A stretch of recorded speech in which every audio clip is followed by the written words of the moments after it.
दोस्तों, profit plus channel में आपका स्वागत है।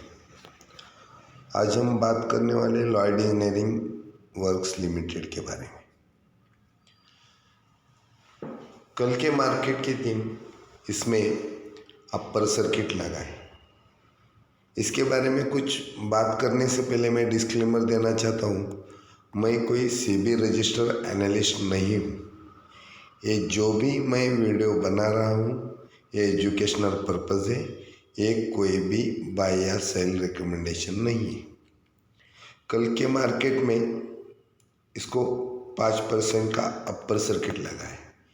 इस कारण हम इस कंपनी के बारे में बताने नहीं आए, कुछ न्यूज़ है और इस कंपनी के बारे में क्या सोचते हैं हम, कहाँ से इसके बारे में इसको ट्रैक कर रहे हैं, आपको बताने के लिए मुझे खुशी होती है कि मैं इस कंपनी में ₹1.5 से होल्ड में हूँ।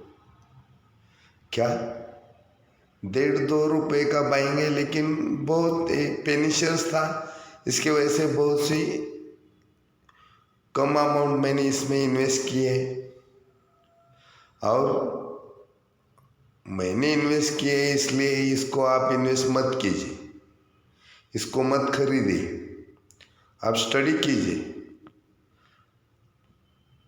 अपने पर्सनल एडवाइजर से बात कीजिए और फिर डिसीजन लीजिए। मैं बता रहा हूँ कि अगर आप कुछ पेनी शेयर्स के बारे में अगर कुछ अच्छी चीज़ें होने लगी और आपने फिर उसमें कुछ छोटे अमाउंट डाल दी तो उसका भी बड़ा पैसा बनता है।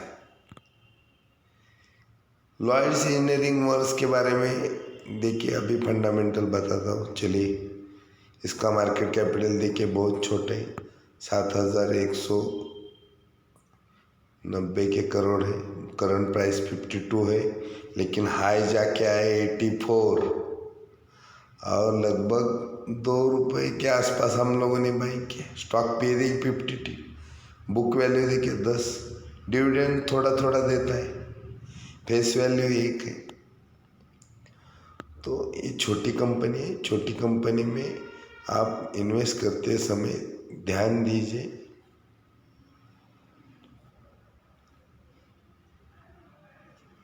ये देखिए सितंबर क्वार्टर का ये रिजल्ट अभी आया है, कितना अच्छा ऑपरेटिंग प्रॉफिट देखिए 49 crore. Net profit before tax देखिए 47 और टैक्स कम लगने की वजह से इसका नेट प्रॉफिट है 54 करोड़। लास्ट क्वार्टर में 30 करोड़ था। तो ये कंपनी देखिए, और अभी मार्च 2025 का इन्होंने प्रॉफिट एंड लॉस दिया है। इसमें net profit 105 crore year two year और ये इसकी बैलेंस शीट देखिए, रिजर्व कितना है 1050 करोड़ के आसपास इसका रिजर्व है। कर्जा कितना है 189 करोड़ और इन्वेस्टमेंट 40 करोड़। तो कुछ छोटी कंपनी है। अभी मेरे को लगता है कि मैंने उस टाइम गलती की, ज़्यादा पैसा डालना चाहिए था तो अच्छा पैसा बनता। कितने टाइम हो गए देखिए, लेकिन ऐसा नहीं रहता। जब भी हम टर्न अराउंड स्टोरी देखते हैं तो उस टाइम वो पेनी शेयर्स के हिसाब से ही उसको देखना पड़ता है। तो अभी लॉयड इंजीनियरिंग वर्क्स के बारे में मैं कुछ ऐसी बातें बताता हूँ, क्योंकि अभी भी मैं 84 जाने के बाद भी मैंने प्रॉफिट बुकिंग क्यों नहीं किया। तो ये देखिए लगातार प्रॉफिटेबल कंपनी है। तो सबसे इसमें इस कंपनी में अच्छे 5 पॉइंट हैं। पहला पॉइंट है, आपको मैं बताता हूँ, इस कंपनी का डाइवर्सिफाइड बिजनेस। ये कंपनी पावर सेक्टर में भी काम करते हैं, न्यूक्लियर सेक्टर में भी काम करते हैं, ऑयल एंड गैस सेक्टर में काम करते हैं, रिफाइनरी सेक्टर में काम करती है, केमिकल सेक्टर में भी काम करती है, स्टील सेक्टर में भी काम करती है और मरीन सेक्टर में काम करती है। तो इतने अलग अलग सेक्टर में इनका बिजनेस डाइवर्सिफाइड है। दूसरी बढ़िया बात मैं बताता हूँ कि इनका ऑर्डर बुक लगभग 1315 करोड़ का ऑर्डर बुक है। 7-7.5 हजार करोड़ की कंपनी है, लेकिन इसका ऑर्डर बुक 1315 करोड़ का ऑर्डर बुक है। मतलब कंपनी ग्रो हो रही। उससे बढ़िया बात इनका कैपेक्स।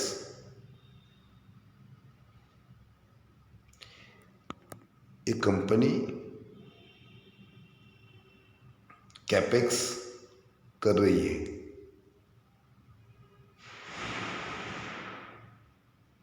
और कैपेक्स मैन्युफैक्चरिंग कंपनी के बारे में बहुत ज़रूरी रहता है। मतलब इनका बिजनेस बढ़ता रहता है।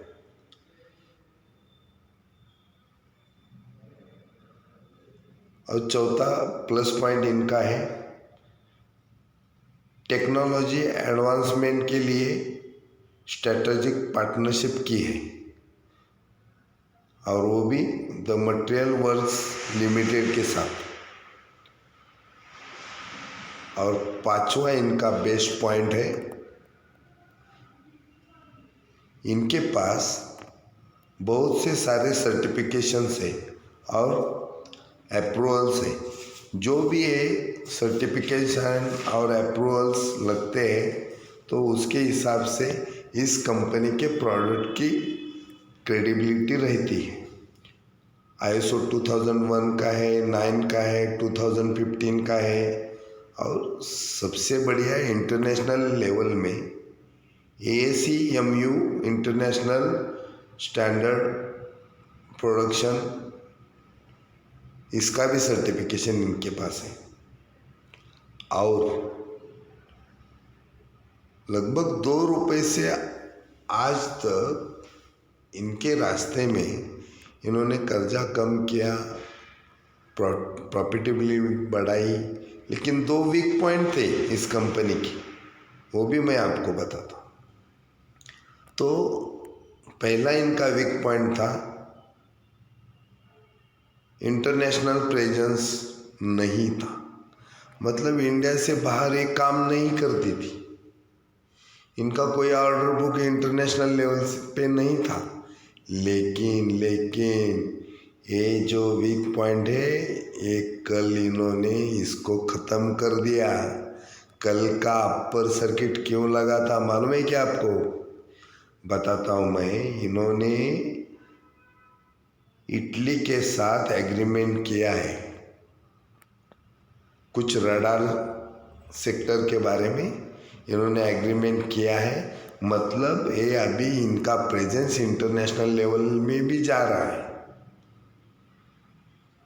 और दूसरा वीक पॉइंट, मतलब 2 वीक पॉइंट थे, उसमें से एक वीक पॉइंट निकल गया। और दूसरा वीक पॉइंट, जब भी नई कंपनी कुछ टर्न अराउंड होके प्रॉफिटेबल बनती जाती है तो तुरंत उनका प्रॉफिट बढ़ता नहीं है। तो दूसरा उनका वीक पॉइंट है नेट प्रॉफिट ऑपरेटिंग एक्टिविटी से कम है और अदर एक्टिविटीज से ज़्यादा है नेट प्रॉफिट। तो जैसे जैसे कंपनी आगे बढ़ती जाएगी तो ये दूसरा जो नेट प्रॉफिट का भी जो पॉइंट है वो भी ख़त्म हो जाएगा।